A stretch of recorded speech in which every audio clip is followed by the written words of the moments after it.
Bienvenue dans la Serre, l'endroit où on parle d'aventures humaines inspirantes, d'écologie, d'entrepreneuriat conscient et de spiritualité.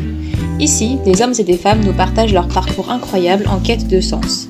Moi c'est Jade, étudiante en architecture et j'aspire à être le changement que je veux voir dans le monde. Alors installe-toi bien, ici on prend le temps.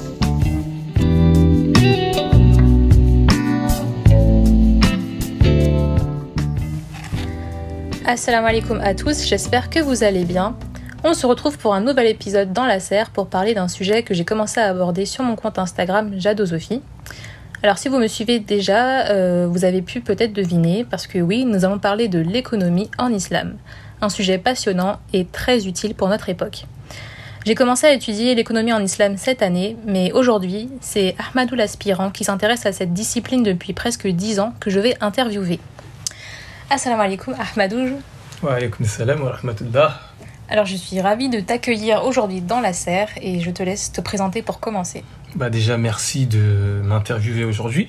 Je suis Ahmadou l'aspirant, un simple musulman, je suis né en France. J'ai étudié un peu en France, j'ai étudié l'islam et notamment, en l'occurrence on va parler de ça aujourd'hui, l'économie en islam en tant que moyen alternatif au capitalisme pour, on va dire, vivre de manière décente. Et tout simplement, la mission que je me suis donnée ou qu'on a en tant que musulman, c'est tout simplement d'être, déjà d'obéir à Allah et d'être utile à notre époque. Le prophète alayhi salatu wassalam nous a dit « Le meilleur d'entre vous est celui qui est le plus utile aux autres ». Donc on essaye de mettre en pratique ça. Et quel est ton parcours au sens large? Parce que tu as eu un parcours un peu atypique, d'après ce que j'ai compris. Alors mon parcours, moi, mis à part avoir fait des études, on va dire classiques jusqu'à la fac. Au début, études de langue, anglais, chinois, ensuite histoire. J'avais décidé ensuite d'aller en Mauritanie pour étudier l'islam, ce qui ne s'est pas fait. Et donc ensuite, j'ai été un peu dans l'activisme, on va dire, associatif, pendant une dizaine d'années, on va dire, un peu moins, un peu plus. Et j'ai fait différents projets écologiques. Je me suis rendu ensuite en Malaisie pour étudier un peu plus l'économie en islam. Et tout au long de ce parcours, j'ai étudié l'économie en islam. Je prenais des cours sur le fiqh, par exemple, la jurisprudence malikite. Et j'apprends toujours. Moi, je suis un étudiant. Je suis juste un étudiant. Et donc, c'est un peu ça mon parcours. Essayer d'aller voir les savants, les experts de leur domaine, pour pouvoir ensuite déjà comprendre ce qu'est l'islam, comprendre notre époque aussi, et essayer de faire la jonction entre ce qu'on sait de l'islam et les défis de l'époque pour répondre aux défis en tant que musulman, en tant que serviteur de Dieu, Inch'Allah. Et donc, une fois que tu es parti en Malaisie, tu as fait tout ton parcours en Malaisie ou comment ça s'est passé Alors en Malaisie, je suis pas allé longtemps, je suis allé juste 6 mois. Mais avant la Malaisie, j'étudiais en France. Par exemple, j'étudiais la langue arabe dans des instituts, j'étudiais le fiqh, comme je t'ai dit, malikite, en France. Donc je suis allé en Malaisie pour rencontrer un maître de la discipline de l'économie en islam. Mais ensuite, même après être revenu de Malaisie, parce que ça c'était en 2017-2018, j'ai continué à me former ici. Et là, depuis peu, là encore, je me continue à me former avec, par exemple, la docteure Adi Setia. Depuis peut-être là 4-5 mois avec lui. Et donc voilà, on est en constante formation. L'idée, c'est que, de toute façon, en tant que musulman, on le sait, on va rechercher le savoir du berceau à la tombe. Et l'idée, c'est toujours essayer de se perfectionner, que ce soit dans la discipline purement, on va dire, juridique, comme les règles en islam, mais aussi même dans d'autres disciplines, comme l'entrepreneuriat. Je me forme à l'entrepreneuriat constamment. Je me forme dans d'autres choses, le fiqh, la jurisprudence, et constamment. L'apprentissage ne s'arrête pas. Voilà. Et justement, tu as cité docteur Adi Setia, et est-ce que tu peux nous en dire plus sur tes enseignants? Alors mes enseignants, mis à part le fiqh, où j'ai appris le fiqh malikite et que j'apprends toujours avec différents enseignants comme Cheikh Abdallah, comme d'autres, Cheikh Ali Araki en Angleterre. Pour ce qui est de l'économie en islam maintenant particulièrement, j'avais beaucoup appris avec les écrits de Cheikh Omar Vadiyo, et là dernièrement, et aussi en rencontrant Cheikh Omar Vadiyo, mais aussi dernièrement avec le docteur Hadi Setia, qui est lui un enseignant de Malaisie, qui propose, on va dire, des formations, des enseignements, qui a écrit des livres, qui a beaucoup traduit aussi les savants classiques sur la question de l'économie en islam, et qui aujourd'hui vise à revivifier l'économie en islam, les pratiques de l'économie en islam à notre époque. Et comme aujourd'hui on a la chance, on va dire, d'avoir des connexions, on peut se connecter à distance, aujourd'hui il est possible de se former avec un professeur en Malaisie sans être en Malaisie. Donc, alhamdoulilah, là, depuis 6 mois ou plus ou moins, j'étudie avec Dr Hadi Setia, qui lui-même est un docteur en philosophie islamique et en même temps a étudié à la madrasa classique le fiqh. Étant jeune, c'est un élève de Saïd Naqib al-Attas, pour ceux qui connaissent, donc qui a une grande influence on va dire, en cette époque pour faire comprendre l'islam et sa relation avec la modernité, on va dire. Ouais, ce qui est très, très important. Et justement, moi, comme tu le sais, je suis convertie depuis à peu près 7-8 ans. Et c'est vraiment que récemment que j'ai entendu parler de l'économie en islam. Et c'est pas quelque chose qu'on entend de manière générale quand on est, en tout cas moi, dans ma pratique et dans mon cheminement spirituel, c'est pas un terme que j'ai entendu souvent. Alors justement, j'aimerais savoir comment toi, tu en es venu à comprendre que l'économie en islam existe. Ok. Donc déjà, avant même de dire comment j'ai su que ça existait, on peut dire un peu c'est quoi l'économie, brièvement. Ouais. Quand on regarde, nous, quand on parle en français et qu'on dit l'économie, ça vient de oikonomos, qui veut dire l'administration de la maison ou l'administration de la maisonnée, si je puis dire, ou du foyer. Donc c'est quoi en fait? C'est comment on va gérer les ressources, comment on va acquérir des ressources pour subvenir aux besoins déjà de soi-même et des personnes qui dépendent de soi-même. C'est-à-dire ça peut être les faibles, les enfants, ça peut être aussi même les personnes âgées, mais également avant, dans les familles traditionnelles, on vivait aussi avec des animaux, il y avait tout un espace, etc. Donc c'est aussi, on va avoir des ressources qui vont faciliter, par exemple, subvenir aux besoins des animaux, mais également même des objets. C'est-à-dire comment on va gérer la maison, comment on va... Et bien sûr, les familles avant, c'était la famille étendue. C'était pas comme la notion de famille aujourd'hui où c'est juste papa, maman et les enfants. Mais avant, lorsqu'on vivait le foyer, il y avait papa, il y avait maman, il y avait les oncles, il y avait les tantes, il y avait les grands-pères, il y avait peut-être même les arrière-petits-fils, etc.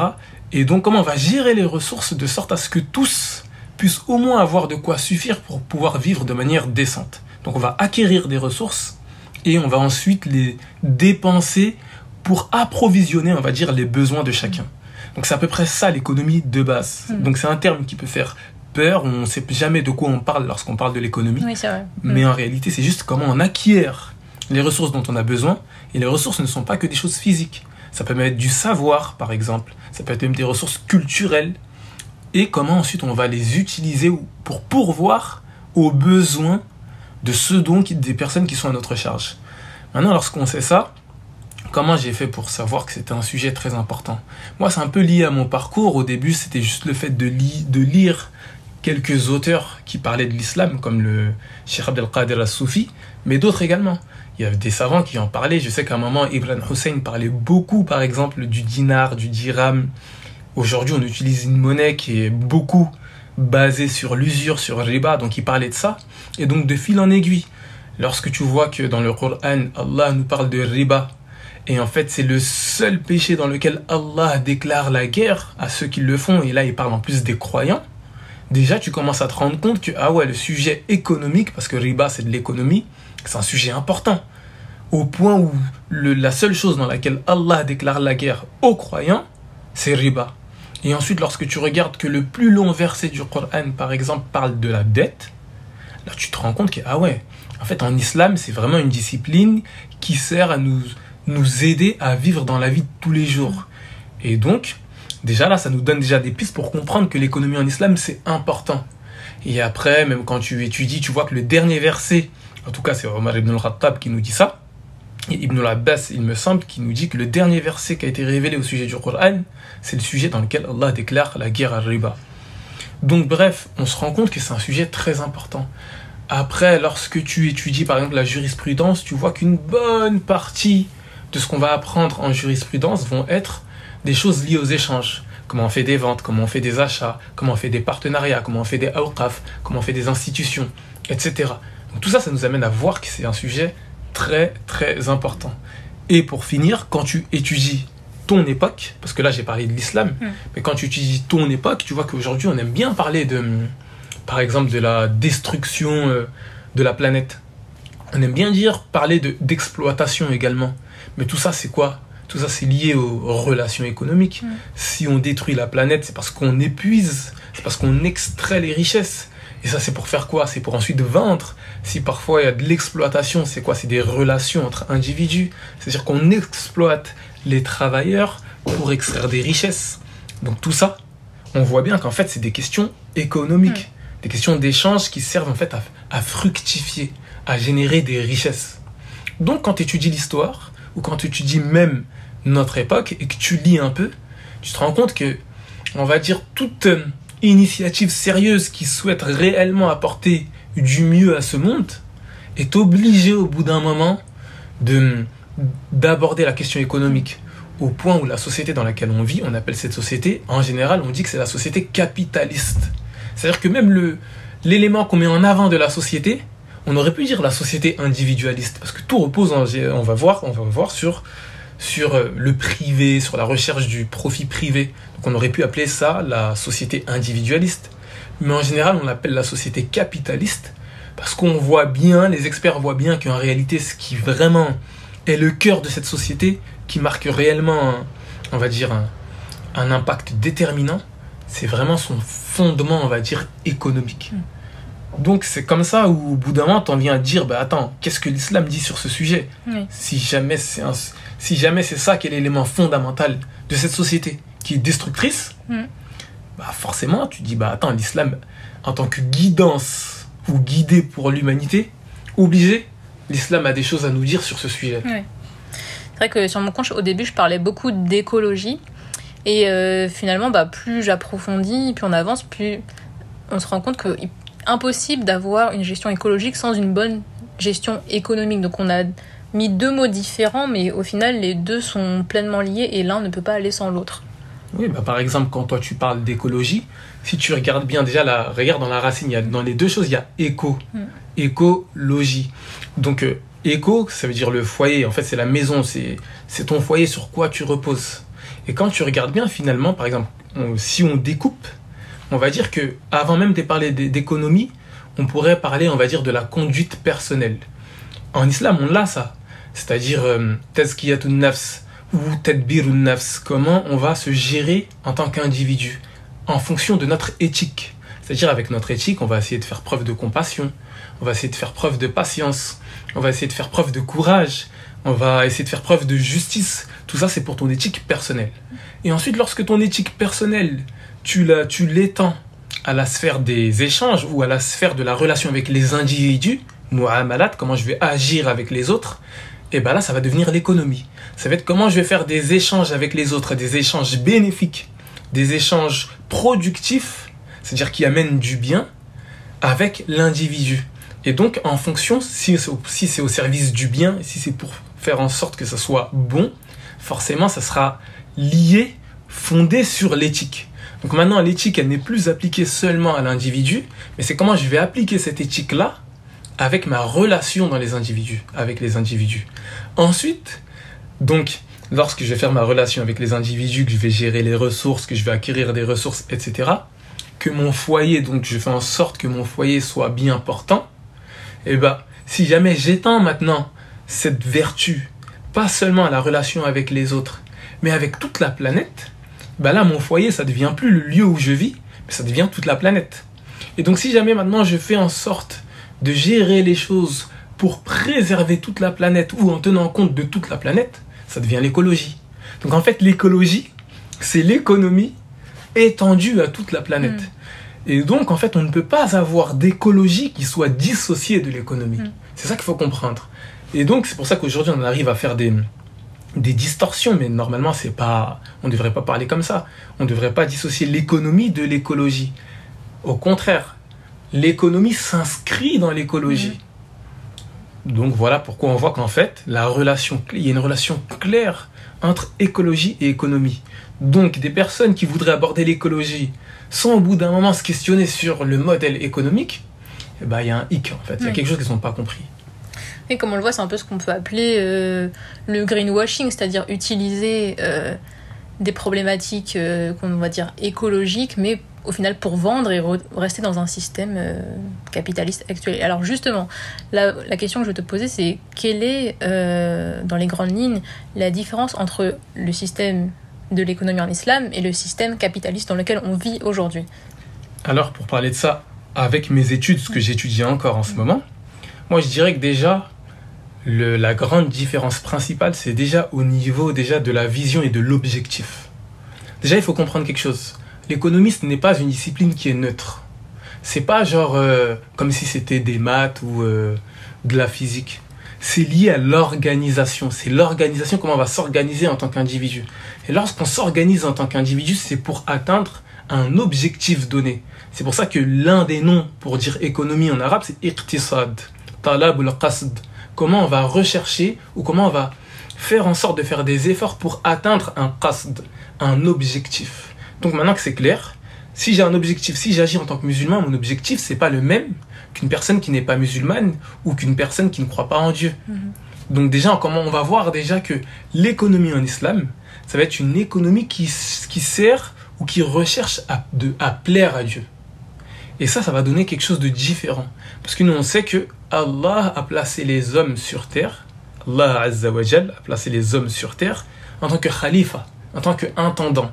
C'est-à-dire qu'on est sur terre pour la préserver et aussi pour véhiculer une certaine éthique. Il y a des qualités que Allah aime, comme la compassion, comme le fait de prendre soin des autres, comme l'entraide, comme la justice, comme la bienfaisance. Et donc, l'économie en islam, ça va être une économie qui vise ça comme objectif, qui vise par exemple l'entraide, qui vise la bienfaisance, qui vise la solidarité. Et donc ça va donner déjà des pratiques différentes et c'est pas le même objectif que l'économie capitaliste. Et ça va donner quoi comme notion aussi dans l'économie en islam? La notion de bien commun. Ça veut dire que maintenant, lorsqu'on va faire des transactions, on va rechercher le bien commun. Et ça veut dire aussi que si c'est une économie basée sur l'entraide, on va chercher à favoriser une bonne répartition des richesses. On va faire en sorte que nos échanges, tous les échanges qu'on fait, soient au service d'une bonne répartition des richesses pour que chacun soit gagnant-gagnant. Donc l'objectif, c'est que jamais de la vie, on se retrouve dans une situation où une petite partie des individus possède une grande majorité des ressources. Alors qu'à l'inverse, dans le capitalisme, de ce que j'en ai appris moi, c'est qu'au lieu d'être fondé sur la recherche de satisfaire le bien commun, c'est fondé sur la recherche de satisfaire son bénéfice personnel. Et ça change tout. C'est-à-dire que même les grands principes de l'économie capitaliste vont chercher à mener ce qu'on appelle à la maximisation du profit. Et on va voir que ça va ensuite donner cette couleur-là à l'ensemble des entreprises dans le capitalisme. C'est-à-dire que lorsqu'on va avoir des objectifs dans le capitalisme, lorsqu'on va faire un business, une entreprise, ce sera pour rechercher le profit maximal. Mais le profit maximal, il va se compter en monnaie, en argent. On va tenir compte que de soi-même. On va pas tenir compte de la planète. On va pas tenir compte de la compassion envers les individus ou envers les animaux ou envers les peuples. Ce qu'on va rechercher, c'est que moi-même, en tant qu'individu, je gagne. Que mes actionnaires fassent plus d'argent. Même si c'est en dépit du peuple. Même si c'est en dépit de l'environnement. Même si à cause de cela, ça va détruire des animaux, les abeilles, etc. Et ben, si je vois que ça me fait du profit monétaire pour moi dans ma poche, et ben c'est bon. Donc déjà, c'est une grande différence entre le fait de rechercher l'intérêt individuel alors qu'au lieu de rechercher l'intérêt commun, le bien commun. Ça, c'est une notion fondamentale dans l'économie en islam, c'est que tu vois qu'on recherche le bien commun. C'est pour ça qu'on parle souvent de fard kifaya. C'est-à-dire qu'on ne va pas regarder que les devoirs individuels. Et ça, on n'a pas l'habitude de penser comme ça aujourd'hui en tant que musulman. Aujourd'hui, en tant que musulman, déjà, lorsqu'on s'engage dans l'islam, quand on a la chance de s'engager dans l'islam, on a tendance à se focaliser sur nos devoirs individuels. Alhamdulillah, c'est bien. Mais en tant que musulman, on doit aussi penser au devoir commun qu'on a. On peut appeler ça fardu kifaya, le devoir de suffisance. C'est-à-dire qu'en tant qu'individu, on a besoin d'avoir un certain nombre de services qu'on apporte pour le bien-être de la communauté. Et quand je dis de la communauté, c'est pas que des musulmans, ça peut être aussi des humains et de la société. C'est-à-dire qu'il faut faire en sorte que, par exemple, les animaux soient, enfin pas les animaux, mais les aliments soient sains. Pour que les gens, lorsqu'ils mangent, ils mangent de la nourriture saine. Il va falloir faire en sorte qu'il y ait, par exemple, aussi des médecins, parce que un village, une communauté sans médecin, c'est toute une communauté qui risque d'avoir des méfaits. Et donc, en tant qu'individu, en tant que musulman, lorsqu'on va penser l'économie, lorsqu'on va penser nos relations en tant qu'individu ou en tant que communauté, on ne va pas se penser que comme un seul individu. On va vraiment s'intégrer, on va se penser comme faisant partie d'un tout. Ça, c'est la grande différence, je dirais. Et après, ça se découpe ensuite sur plein d'autres choses, dont les contrats, etc. Il y a aussi beaucoup la notion de gestion des ressources. Enfin, moi, ce que j'avais vu, comme j'étudie aussi un peu avec toi, c'est que aujourd'hui, au niveau de la gestion des ressources, on n'arrête pas de nous dire qu'il y a un manque de ressources, que les ressources sont limitées, qu'il faut absolument... il y en a qui se les sont accaparés et qu'il y en a qui ne peuvent pas en avoir, etc. Et on voit, quand on étudie, nous, les musulmans, on va avoir une autre vision au niveau des ressources. Parce qu'en fait, les ressources vont être vues pour nous comme un bienfait d'Allah, des dons d'Allah. Et comme c'est un don d'Allah, on sait qu'on va devoir les gérer d'une certaine manière. Et il va falloir être reconnaissant, en fait. Pas juste les prendre, et le fait d'être reconnaissant, de remercier Allah pour ça, et de savoir qu'il faut en prendre un peu, mais aussi le devoir de la distribuer aux autres, ça va être totalement différent dans la gestion, même la perception des choses. Là, aujourd'hui, on se dit, vraiment, il y a un problème de ressources d'eau, il y en a qui vont se battre pour avoir de l'eau, alors que nous, normalement, musulmans, on va se dire, Allah fait bien les choses, normalement, il y a de l'eau pour tout le monde. Il faut qu'on sache juste comment bien gérer ça, mais Allah ne peut pas laisser ses serviteurs sans ressources. Alhamdulillah, t'as tout dit. Par exemple, tu me demandais quels sont les principes de l'économie en islam. Ça, je ne l'ai pas dit, mais par exemple, la gratitude, c'est un principe fondamental. C'est-à-dire que quand j'ai dit déjà qu'on est censé être des intendants de Dieu, c'est-à-dire que des représentants, directement, ce qui est lié avec ça aussi, c'est quoi? La reconnaissance, ash-shukr. C'est-à-dire qu'on sait qu'on bénéficie de bienfaits qui proviennent de Dieu immenses. Maintenant, l'idée, c'est que ces bienfaits-là, la reconnaissance, c'est quoi en islam? C'est obéir à Dieu déjà, et c'est aussi utiliser les choses comme Dieu aime, comme Allah aime. Et donc, si jamais on fait preuve de gratitude, et comme on sait qu'on a de l'abondance, on sait que Allah nous dit dans le Coran qu'il y a suffisamment pour tous. Donc, il y a suffisamment pour que tout le monde puisse vivre de manière décente. Et donc, si on est reconnaissant, on va devoir utiliser ces bienfaits que Allah nous accorde pour déjà avoir notre part pour qu'on puisse subvenir à nos besoins, mais ensuite utiliser les surplus pour aider les autres à également avoir leurs propres besoins et subvenir à leurs propres besoins. Donc ça sera une question de répartition. Sur la planète Terre, à l'heure actuelle, il y a assez pour tout le monde. Et ça, il n'y a pas besoin... Enfin, en tant que musulman, on le sait, mais même lorsque tu regardes les économistes qui font leurs études, ils te disent qu'aujourd'hui, avec ce que la planète détient, une fois j'avais même vu une étude, mais ça remonte à 6-7 ans, on disait que juste avec les déchets, on pouvait nourrir 2 fois la planète. Donc il y a assez, c'est juste une histoire de répartition, c'est une histoire d'organisation, c'est une histoire d'éthique. Comment en tant qu'individu, les échanges qu'on va faire, est-ce qu'ils vont promouvoir la répartition, la bonne répartition, le partage? Parce que nous, on ne dissocie pas les choses. Lorsqu'on fait du business, il y a des personnes qui aiment bien dire on n'est pas là pour faire du social. Et bien en islam, si. En islam, lorsqu'on fait du commerce ou une entreprise, elle est intimement sociale. Elle est connectée à la société. Et donc, si on est reconnaissant envers Dieu, ça veut dire qu'on va utiliser les choses comme Dieu aime. Et comme je l'ai dit juste au début, le meilleur d'entre vous est celui qui est plus utile aux autres. Donc, pour être utile aux autres, il faut faire en sorte que donc, ce que Allah me donne, moi-même, je vais en prendre déjà pour moi, pour ma part, mais ensuite aussi, je l'utilise pour être au service des autres et pour le bien des autres. Donc là, on voit que c'est directement lié à la gratitude. Et si on fait preuve de gratitude, subhanallah, on a de l'abondance. C'est-à-dire que si on utilise les choses comme il se doit, on prend une part pour nous, Ensuite, on dévolue une part pour les autres, pour ceux qui dépendent de nous, pour ceux qui n'ont pas assez, pour les animaux, pour la terre également. On va avoir ensuite quoi?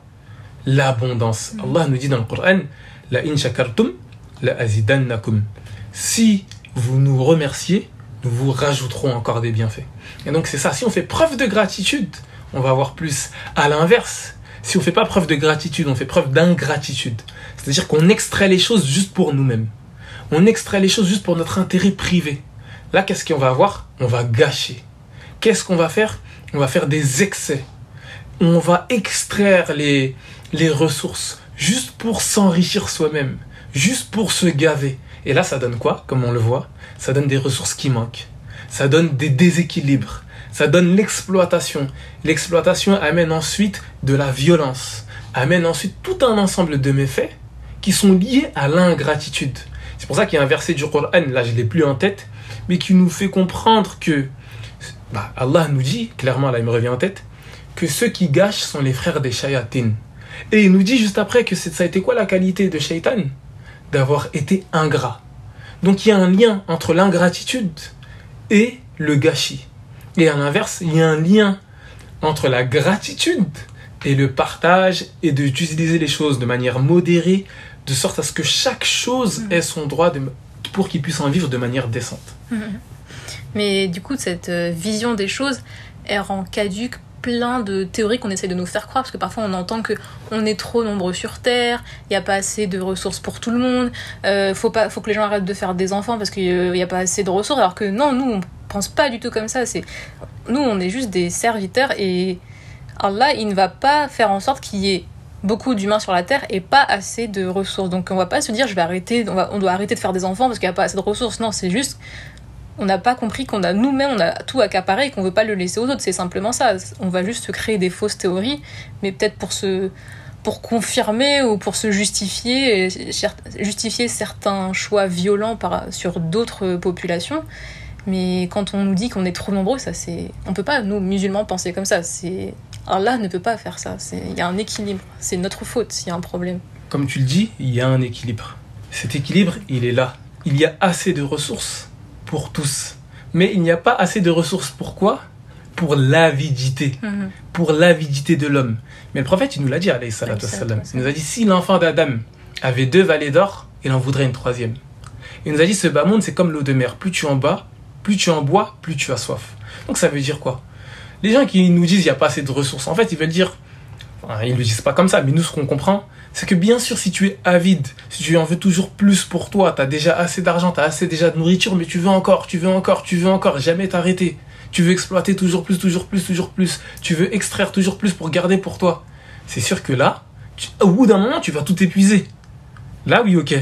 Mais si maintenant, tu utilises les choses comme il se doit, tu utilises les choses avec modération, tu vas avoir suffisamment pour vivre. Mais tu sais très bien, parce qu'en fait, nous, la différence, elle est où? C'est qu'on sait que ce bas monde, comme Al-Ghazali nous le dit dans son livre Ihya Ulumuddin, dans le livre qui porte sur l'économie, c'est-à-dire sur la subsistance, l'acquisition des biens, il nous dit que ce bas monde, c'est un champ de labour, un terrain de culture pour l'au-delà.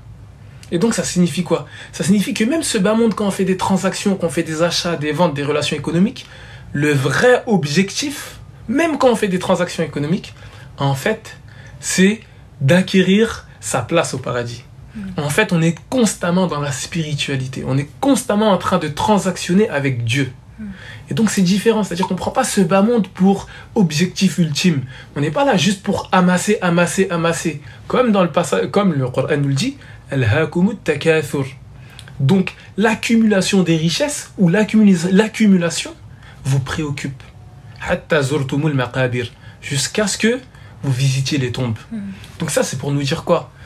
Si jamais on est dans ce modèle-là, qui est d'être encouragé ou d'être dominé par notre avidité, là c'est clair, on va toujours vouloir plus. On aura toutes les richesses de ce bas monde, mais on en voudra encore plus. Parce qu'en fait, on a une maladie, on a un trou en nous, c'est comme si on avait un trou en nous qu'on ne peut remplir.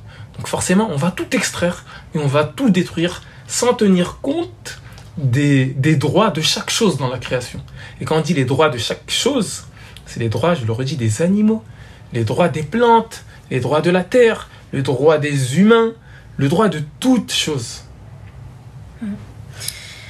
Alors, comme tu as pu le voir sur mon compte Instagram, j'ai essayé un peu d'en parler, je commence un petit peu et justement j'ai eu pas mal de commentaires qui me disaient mais waouh, c'est la première fois que j'entends parler de ça, pourquoi on n'en a jamais parlé, j'entends pas parler de ce sujet. Et justement, est-ce que d'après ta compréhension, est-ce que tu pourrais nous dire, selon ce que tu as appris, pourquoi ce volet de notre religion, on sent peut-être, je ne sais pas, mais j'ai l'impression qu'il est un peu délaissé par notre communauté, en tout cas francophone pour ce que je connais.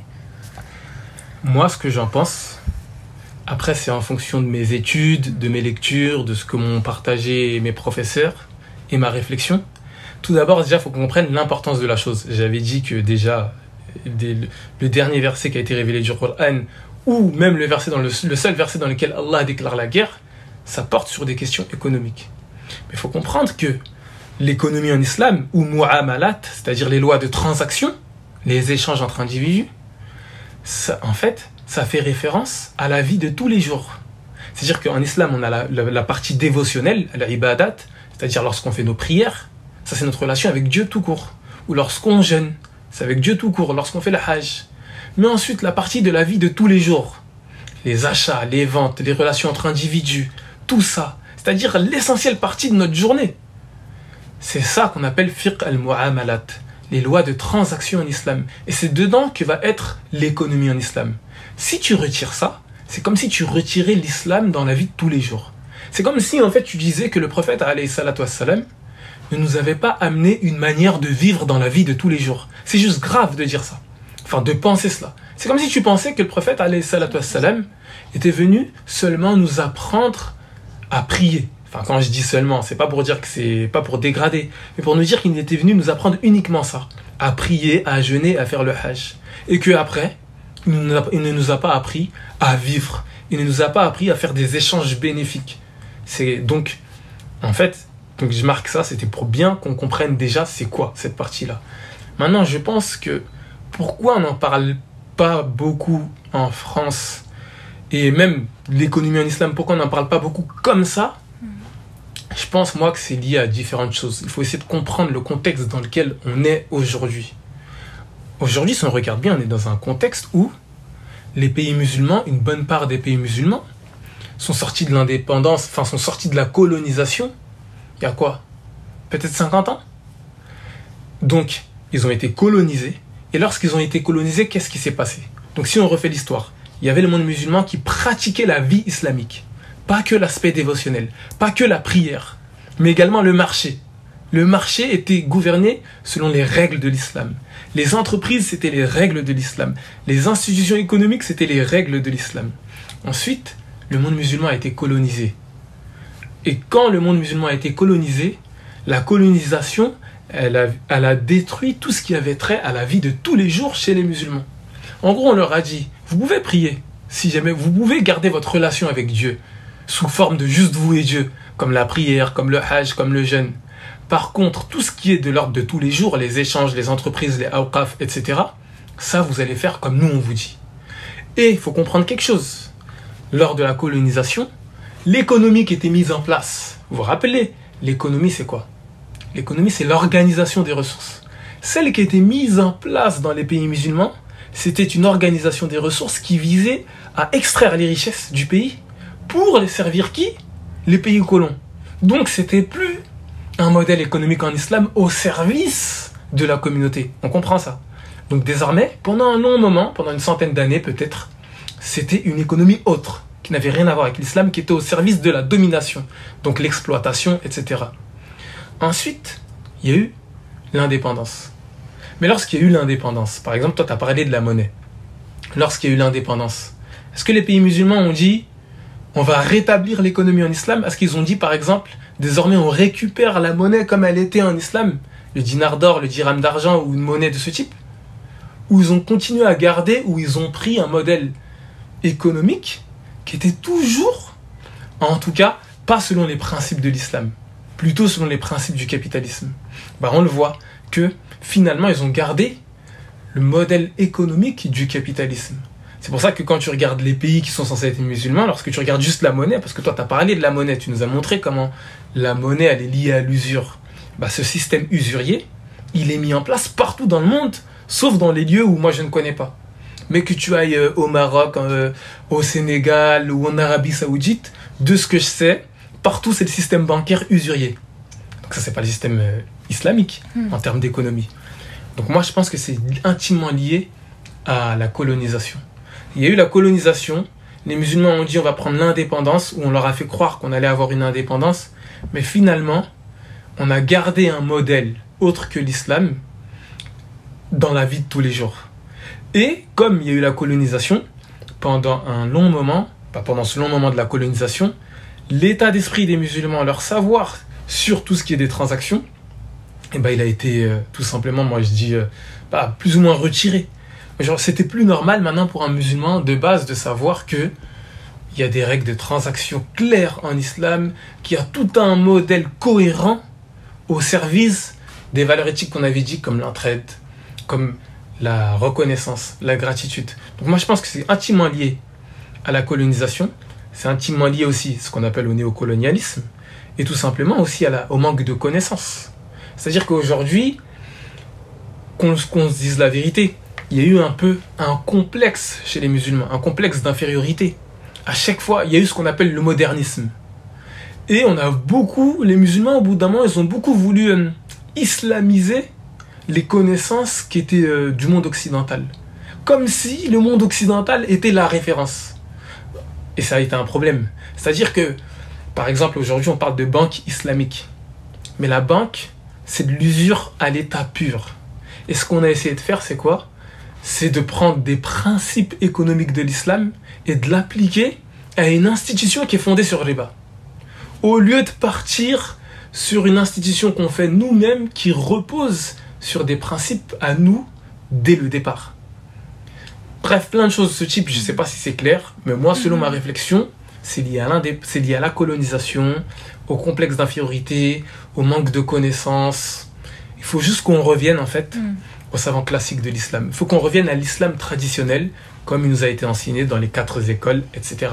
Justement, là, quand tu parles de ça, nous, on parle d'économie en islam, de bienfaisance, et depuis que j'aborde un peu ce sujet-là sur mon compte Instagram, on vient souvent me dire « Ah, tu parles de finance islamique, moi aussi, je connais un peu, c'est intéressant, la finance islamique. » Et en fait, voilà, les gens mettent beaucoup le terme finance islamique, alors que c'est différent, en fait, de l'économie en islam, et j'aimerais toi, c'est que tu puisses réussir à nous expliquer c'est quoi les deux différences entre la finance, qu'on appelle finance islamique, et l'économie en islam au sens large, comme on l'a vu. Ce sont deux choses, c'est pas la même chose, voilà.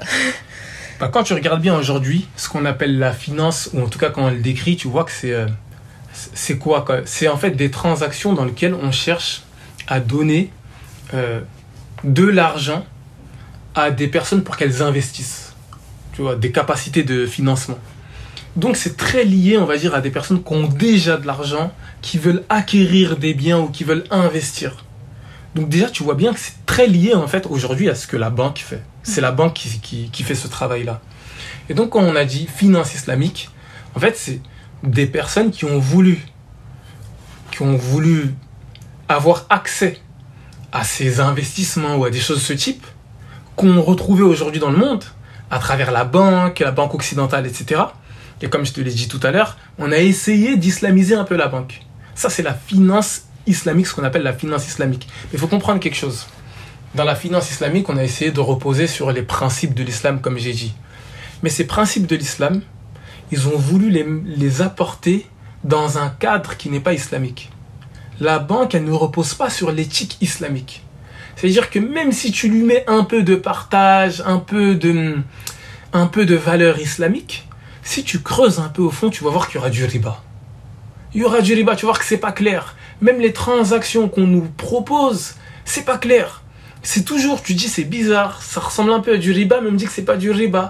Ou parfois on change le nom, c'est-à-dire que quand tu regardes bien, ça revient à la même chose que du riba, mais on a changé un peu le nom, on a changé un peu l'intention. Ça fait un petit peu une sorte de chimère.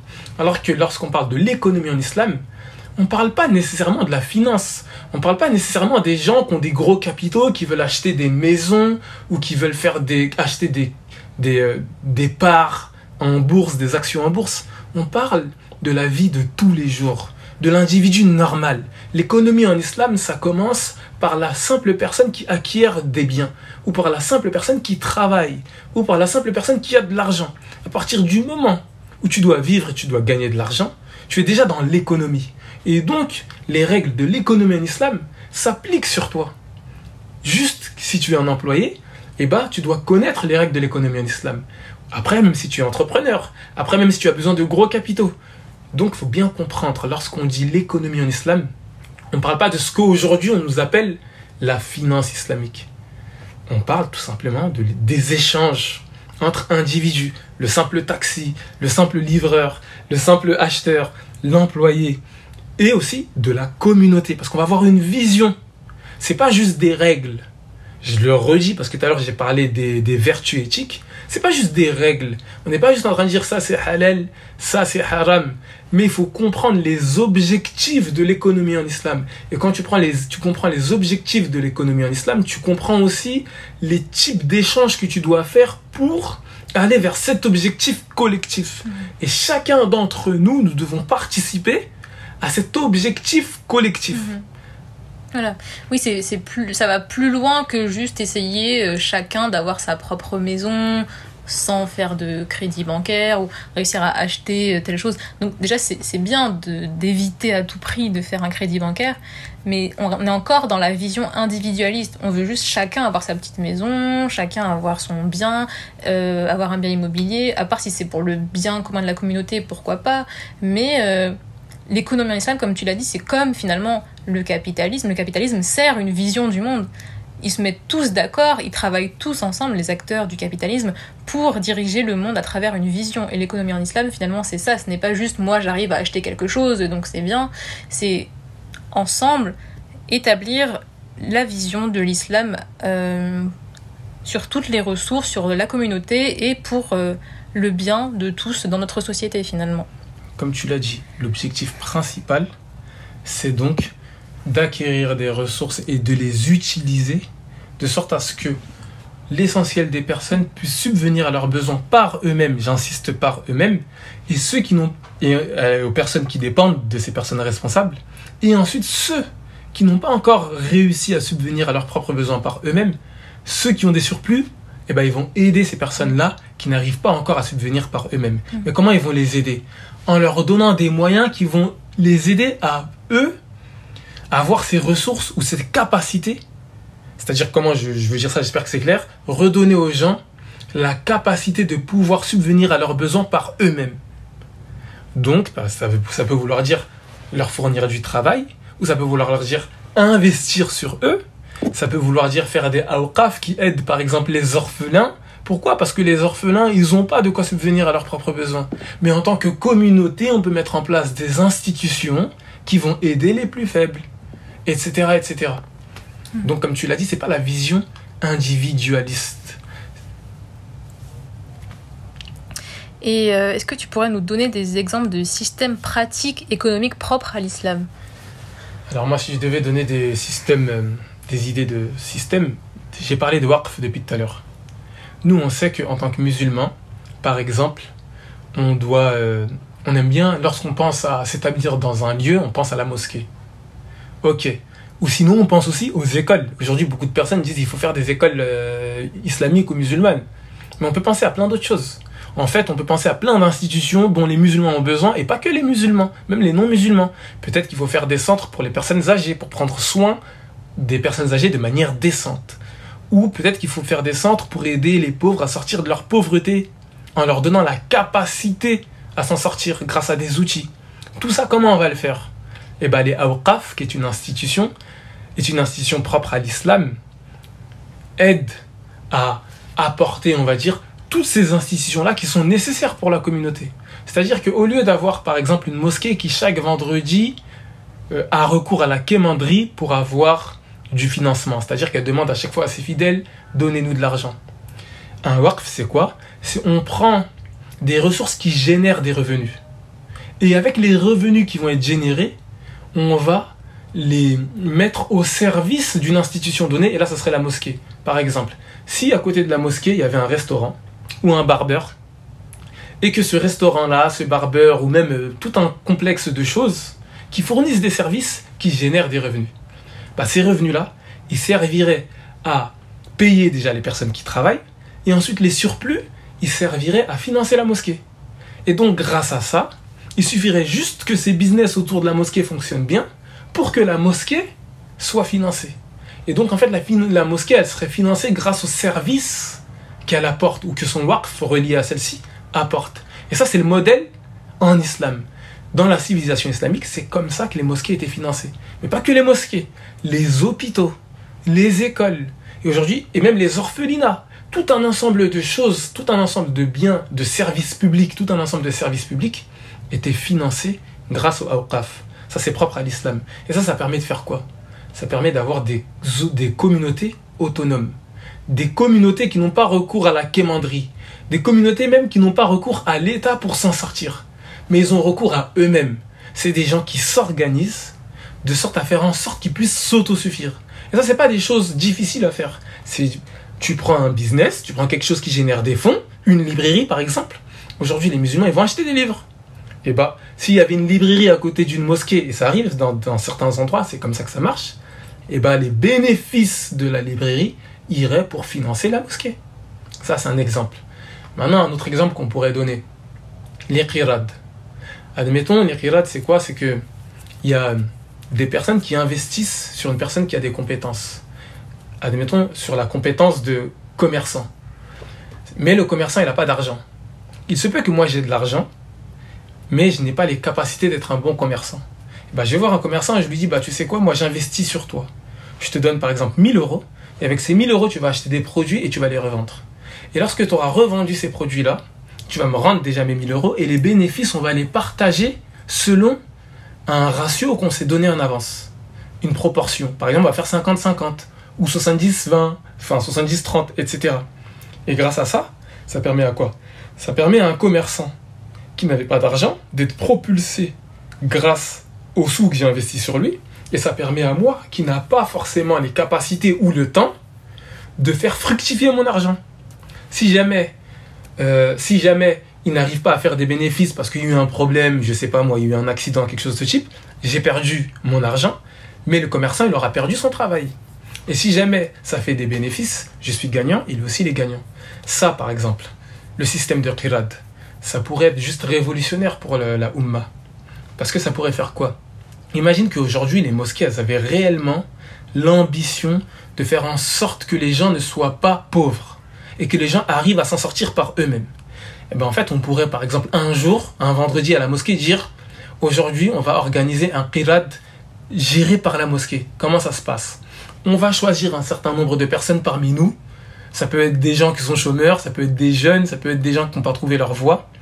Ils vont être des commerçants. Et on va les former pour ça. Aujourd'hui, c'est possible de se former.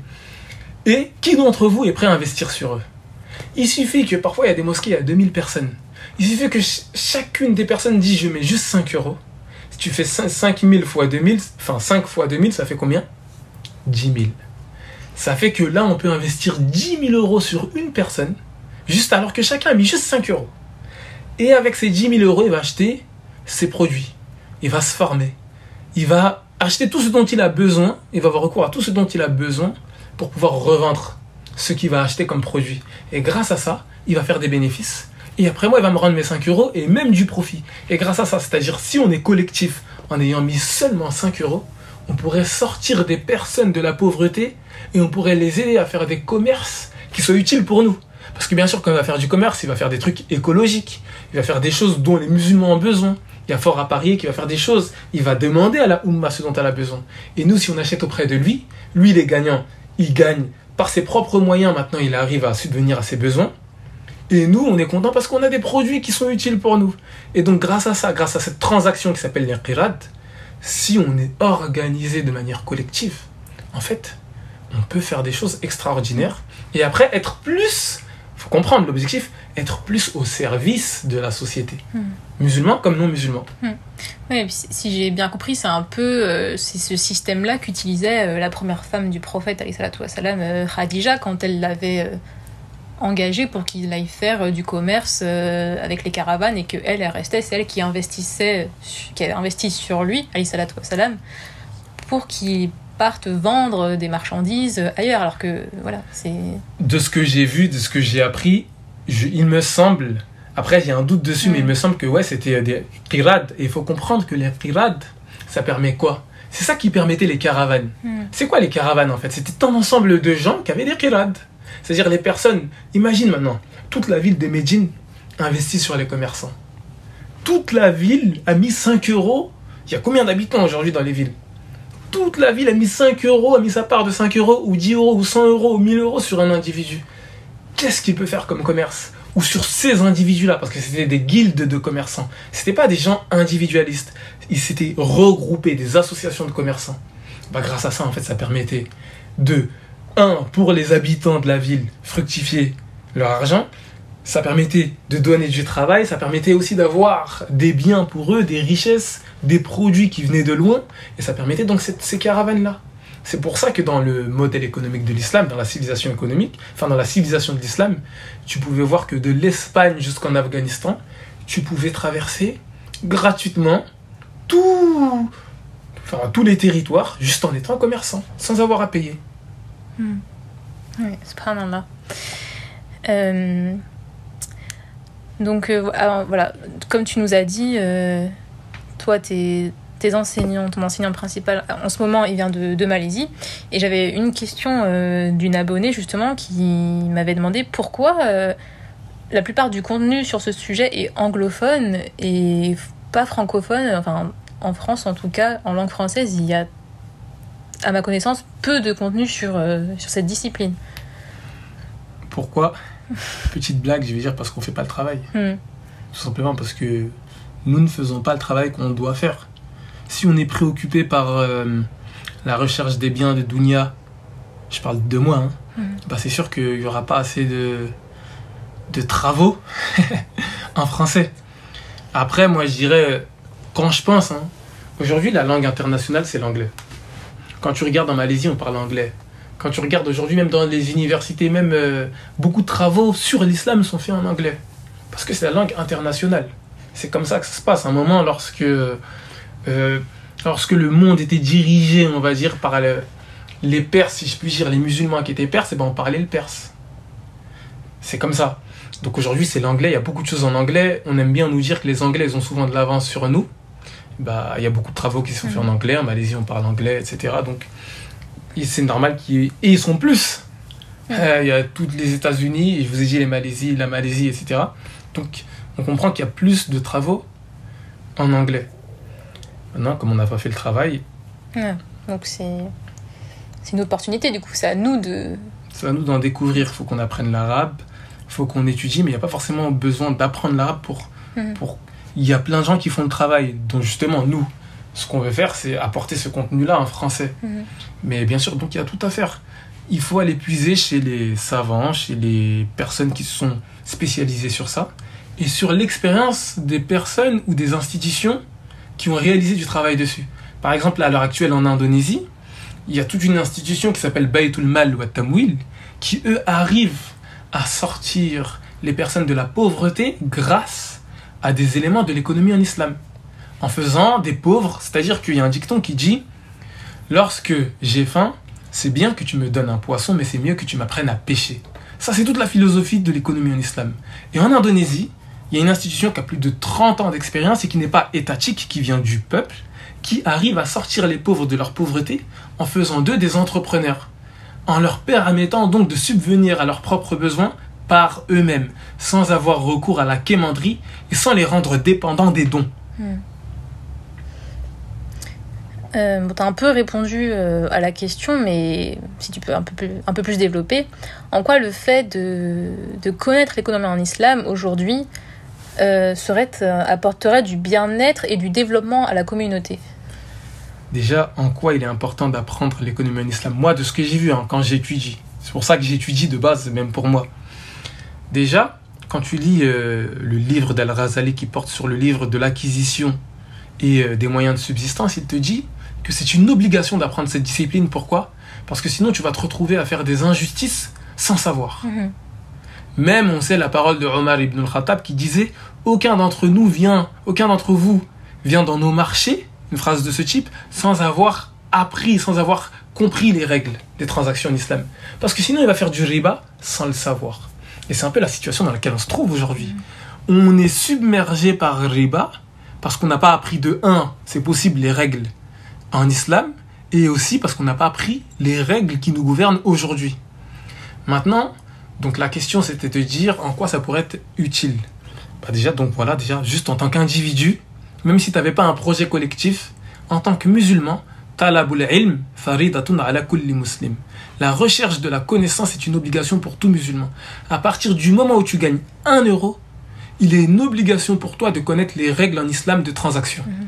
Parce que c'est comme ça en islam. À partir du moment où tu es concerné par une affaire, ça devient une obligation pour toi de savoir comment gérer cette affaire pour rester dans le licite. Maintenant, en quoi ça pourrait être utile ? Je vous l'ai dit, étant donné que l'économie en islam vise à promouvoir l'éthique, l'entraide, vise à promouvoir la compassion, l'organisation, l'autosuffisance, la reconnaissance. En fait, il nous donne les moyens. L'économie en islam, c'est juste ce que le prophète alayhi salatu wassalam a mis en place pour faire sa communauté. Donc en fait, c'est juste la formule gagnante pour revivifier des communautés qui produisent du bien. Et produire du bien même tangible, c'est-à-dire être au service d'elles-mêmes, mais aussi du monde. Produire des ressources, des produits qui soient bons. Et les produits qu'elle va produire, pardon pour tous ces mots produits, ils ne sont pas que physiques. C'est même de la production intellectuelle, culturelle, de la compréhension, de la qualité aussi en termes de conduite. C'est tout ça. Donc en quoi ça va être utile ? En fait, ça va nous permettre tout simplement de produire du bien dans le monde, dans le concret. C'est-à-dire qu'au lieu de dire à chaque fois, mais nous on est la communauté des gens qui suivent la fraternité, nous sommes fraternels, etc. C'est bien beau de le dire en grande théorie. Mais comment concrètement, dans les échanges, dans l'économie, ça se manifeste la fraternité ? En faisant un qirad sur mon frère, comme je l'ai dit tout à l'heure. Si je fais un qirad sur un frère à moi et que grâce à ça, il sort de la pauvreté, ça c'est la fraternité. Si lorsque je fais une transaction avec quelqu'un, je veille à faire preuve d'ihsan, de bienfaisance, je lui donne un prix qui est raisonnable, ou lui il me donne de la qualité dans le service qu'il me propose, ça c'est de la bienfaisance, ça c'est de la fraternité, ça c'est de la compassion. Mais si on dit juste des mots, les musulmans ont fait preuve de compassion, les musulmans on est fraternels, mais dans la vie de tous les jours tu m'aides pas à avoir un travail, ou je sais pas, le fait que la manière dont tu vis, ça ne m'aide en rien, au contraire. Il se peut que tu travailles pour des entreprises qui exploitent, pour des entreprises qui prennent tout, qui s'accaparent les richesses. En fait, tu ne travailles pas pour la fraternité, là. Là, tu travailles, en fait, pour le compte de ceux qui veulent s'accaparer les choses. Donc, tu me dis que tu es fraternel, c'est bien dans ta dévotion, dans ton monde privé, dans ton esprit, mais dans le concret, tous les jours, tu ne le sais pas, mais tous les jours, tu travailles pour la désunion. Tous les jours, tu travailles pour ceux qui exploitent mes terres. Tous les jours, tu travailles pour ceux qui pillent les richesses dans d'autres pays. Donc, tu vois que en quoi l'apprentissage de l'économie en islam, une fois que tout devient clair, ça suscite en toi-même des vocations. Maintenant, tu sais qu'en fait, je ne suis pas sur terre pour chercher un job. Comme les kofars, ils nous disent, trouve un job. Mais non, tu n'es pas là pour trouver un job. Regarde, pose-toi la question, qu'est-ce qui est utile ? Qu'est-ce qui est utile d'apporter aujourd'hui ? Quels sont les besoins ? Et à partir des besoins des communautés, là, tu vas susciter une vocation. Et le produit que tu vas apporter, le service que tu vas apporter, comme ce n'est pas du bénévolat, ça va être du gagnant-gagnant. Parce qu'il faut que tu vives. Donc, tu vas apporter un service de qualité ou un produit de qualité. Et en contrepartie, les gens vont te donner un prix juste. Et donc, maintenant, là, tu auras tout connecté. Ton travail, ce ne sera pas juste un job, comme si tu étais là sur Terre pour errer. Ton travail, ça sera une mission concrète, bénéfique au monde. Wow, merci beaucoup pour ces précisions. Et alors, voilà, nous, on est musulmans dans un pays occidental, on se sent un peu, pour beaucoup, en minorité, où on sent qu'on n'a pas forcément toutes les capacités. Enfin, ça peut être juste des perceptions mentales, mais aussi, on le voit avec tout le contexte, etc. On se sent un peu dévalorisé de partout, mais comment, concrètement, sans perdre espoir, on pourrait parvenir à mettre en pratique l'économie en islam dans nos pays occidentaux, et particulièrement ici en France ?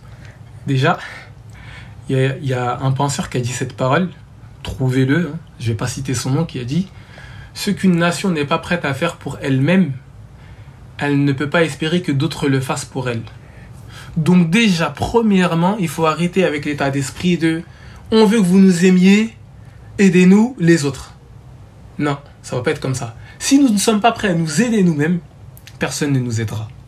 Maintenant, comment on pourrait faire ?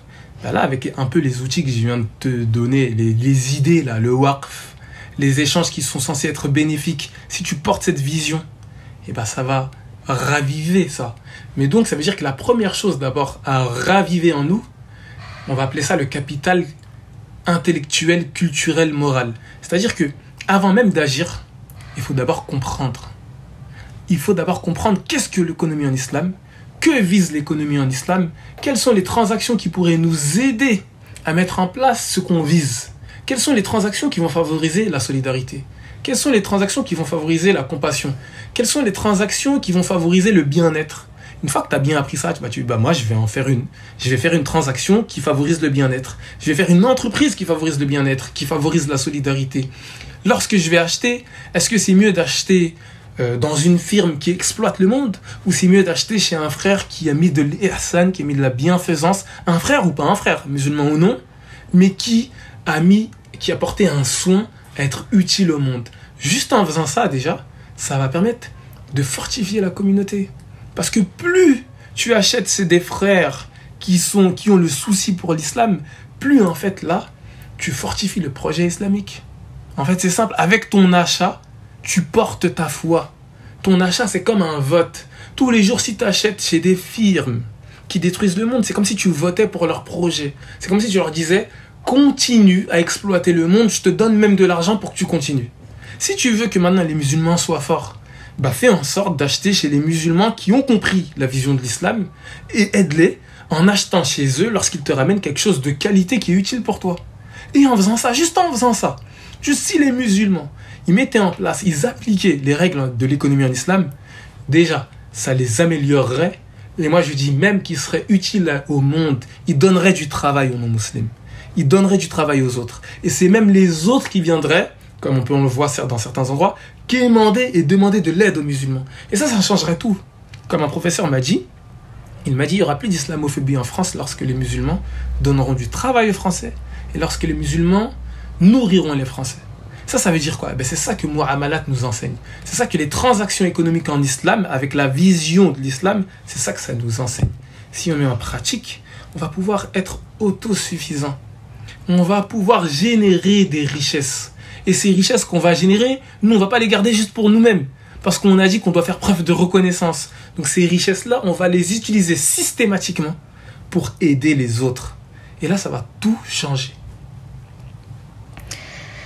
Merci beaucoup pour tout ça. J'espère que ça va en inspirer plus d'un. Alors dernière question, donc voilà, maintenant que tu nous as dit tout ça, voilà, moi je suis très touchée par tout ce que tu as dit. Et si moi aussi je veux comme toi apprendre l'économie en islam, me former à cette discipline, vers quoi je dois me tourner ? Très bonne question. Je pense que c'est une très bonne question en tout cas. Déjà, j'insiste. Là, je parlais de ces choses-là. C'est pas un idéal. C'est pas juste dans notre esprit. C'est le devoir du musulman. C'est limite, tu pourrais dire à des personnes que tu y crois ou que tu n'y crois pas parce que tu manques d'optimisme. Mais c'est ta mission. C'est les devoirs de l'islam. Tout comme tu dois faire la prière, tu dois faire les transactions comme l'islam te le demande. Que tu n'y crois ou que tu n'y crois pas, tu dois le faire. Ça, c'est un point important. Et j'avais dit d'abord, on doit raviver ce capital culturel entre nous. Nous devons avoir des personnes qui comprennent, plus de gens qui comprennent l'économie en islam. Et ce capital culturel va amener un capital social. Plus on aura des gens qui comprennent l'économie en islam, plus il y aura des gens ensuite qui vont vouloir mettre en pratique. Et lorsqu'ils vont mettre en pratique, ils vont générer des richesses. Et lorsqu'ils vont générer des richesses, ça va créer un capital financier. Et avec ce capital financier ensuite, ils vont pouvoir mieux financer encore des projets. Et en fait, la boucle va être bouclée. Donc tout commence par la connaissance, l'intention, la culture, les gens, la relation entre les individus, et ensuite on met en pratique et on génère des richesses. Maintenant, si des personnes veulent en apprendre plus, nous, toute la mission qu'on s'est donnée avec Mu'amalat Impact, c'est d'apporter tout ce contenu en France. Pour les personnes qui parlent anglais, on peut faire en sorte qu'elles se forment directement avec Dr Hadi Setia. On va apporter des choses dessus. Elles peuvent s'inscrire à des formations qu'on fait, des formations poussées. Et pour les personnes qui qui ne savent pas encore parler anglais, par exemple, on va proposer du contenu, des conférences avec Dr Hadi Setia, des formations intensives, même des cas pratiques pour qu'on puisse en apprendre plus. Il y a du contenu écrit qui va venir. Là, on a fait un groupe, par exemple, un groupe Telegram. Les personnes elles peuvent déjà nous rejoindre pour réfléchir avec nous-mêmes. Il y a du contenu à voir ou à consulter. Du contenu propre à l'islam, mais aussi du contenu pas que qui parle de l'islam. On a besoin à la fois de comprendre l'économie en islam, mais on a aussi surtout besoin de comprendre l'économie actuelle. C'est-à-dire qu'on va devoir consulter du contenu propre à l'islam, mais aussi le contenu propre à ce qui se passe aujourd'hui pour pouvoir savoir comment interagir dans ce monde. Parce que pour interagir, on a besoin de comprendre le monde. Donc moi, je dirais, si les personnes veulent en apprendre plus, elles peuvent, soit si elles parlent bien anglais, consulter tous les écrits, nous, ce qu'on apporte, des formations avec Dr Hadi Setia et d'autres, ou sinon, tout simplement nous rejoindre avec Muamalat Impact, regarder dans le site web, venir dans notre groupe Telegram, interagir ensemble et là, on avance. La grande idée, qu'on le dise et qu'on comprenne bien, c'est qu'on doit avancer collectivement, mais de manière structurée. On ne doit pas se précipiter. La base de toute chose, ça sera toujours la connaissance. Eh bien, merci beaucoup à toi, Barakallahu Fik. Et justement, pour ceux qui aimeraient rejoindre le groupe Telegram, donc on est déjà une bonne cinquantaine à y être. Et ceux qui me suivent sur Instagram, donc justement, le lien pour rejoindre le groupe Telegram se trouve dans ma bio. Alors, il faut d'abord remplir un formulaire pour que l'on puisse avoir votre adresse mail pour vous prévenir lorsqu'on va organiser, Inch'Allah, prochainement, des séminaires avec Dr Hadi Setia. Et aussi, pour connaître vos compétences, si vous savez parler anglais, par exemple, pour qu'on sache tout de suite vers quoi on peut vous diriger. Et si vous faites partie du groupe qui ne parle que français, qui ne comprend pour ces cours-là que le français, pour qu'on puisse vous proposer les cours que l'on va faire avec la traduction, Inch'Allah. Donc voilà, merci beaucoup Ahmadou pour tout ça. C'était très très enrichissant et moi aussi ça me passionne ce sujet, alhamdoulilah, que j'ai pu commencer à étudier parce que ça m'ouvre les yeux sur énormément de choses et je comprends aussi pourquoi parfois on est un peu freiné dans nos projets. C'est juste en fait qu'on ne fait pas forcément bien les choses, malheureusement sans le savoir. Et avec toutes ces connaissances-là, ça va tout relier, ça connecte tout et Inch'Allah, ça va apporter de la barakat dans nos projets. Alors voilà, merci à vous d'avoir écouté cet épisode de la serre. On se retrouve très bientôt, Inch'Allah. N'hésitez pas à me rejoindre sur mon compte Instagram et à nous rejoindre sur le groupe Telegram Muamalat Impact. Je vous dis assalamu alaikum, prenez soin de vous. À la prochaine.